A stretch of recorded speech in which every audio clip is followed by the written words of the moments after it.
Rebel Media here reporting live from the White House, where President Trump and his family just departed on their first foreign trip. They're going to be going to a number of countries across the Middle East, as well as Israel, Italy, and a plan for a stop in Brussels to visit their NATO summit there. President Trump today departed with his wife Melania, as well as Jared Kushner and Ivanka Trump. Mike Pence was seen shaking hands. Mike Pence will be running things here at the White House until the president returns in about 8 days.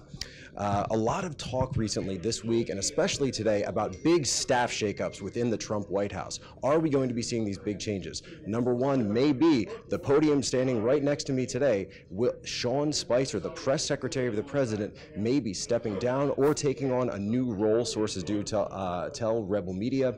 It is widely reported at this point that Spicer is not expected to be making his daily press briefings following the foreign trip with the president. There are a number of names that have been interviewing with the president and with the president's staff to come on as that role of press secretary, to come out every day, to take questions, and to report the message of the administration. One of the names that's been mentioned a lot recently is Kimberly Guilfoyle from Fox 5. But just today, we found out, and Rebel News can exclusively report, that Laura Ingraham, popular Fox contributor and talk show host, as well as a veteran member of the Reagan administration, is in discussions and has been interviewing for the press secretary position. And it's widely rumored that she was offered this position originally, even before Sean Spicer, but turned it down and decided to stick with her show at the time. She was at the White House today for an interview with Reince Priebus. Also on the list, Corey Lewandowski, a name that hasn't been heard too much lately.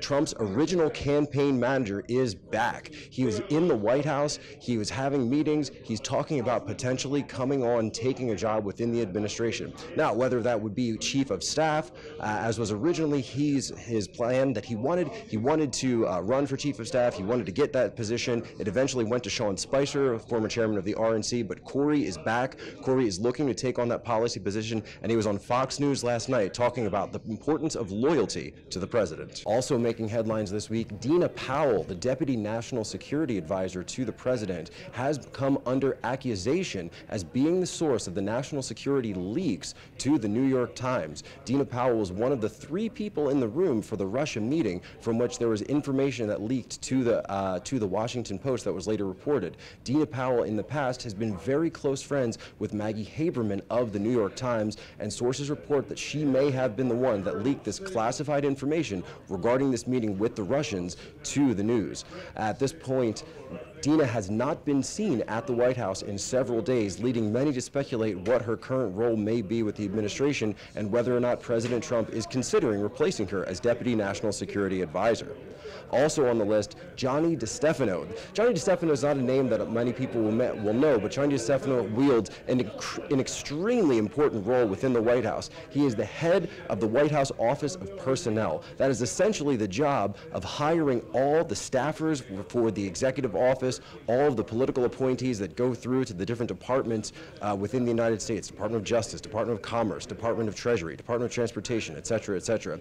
All of those would go through his office. Johnny DeStefano has been a open, extremely vocal, never Trumper, himself a former aide to John Boehner. Many people were questioning why someone who was a member of the Never Trump coalition during the primary would be given such a prestigious role within the Trump administration. Many point to the lack of staffing of the Trump administration at this point. They've only reached about 20% of their political appointees of the nearly 4,000 jobs that need to be filled, many of those jobs still being done by people who were appointed by Barack Obama and his administration.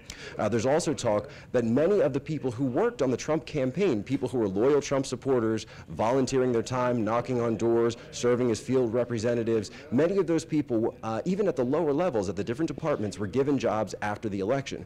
However, they were not hired as permanent employees, but only temporary employees, something that's called Schedule C with the federal government. Those jobs, those temporary appointments, are ending just next week. And sources report, and pretty much all of those people have reported back, that they have not been given permanent positions or offers to stay in their jobs at a permanent time. So a lot of people are pointing the finger at Johnny DeStefano saying, is this the guy who's holding things up? Why are they not being given permanent positions? What is the story? What's going on? on, because with only 20% of the people appointed to these political positions, what happens when a great number of them may be very soon losing their jobs? President Trump departed today for his first foreign trip. Press briefings are going to be on hold until then, but we're going to be here in Washington, D.C. reporting on all the updates, on all the developments from his trip, as well as here in D.C. in the meantime. So make sure to stick it with Rebel Media. I'm Jack Posobiec, your White House correspondent. Thank you.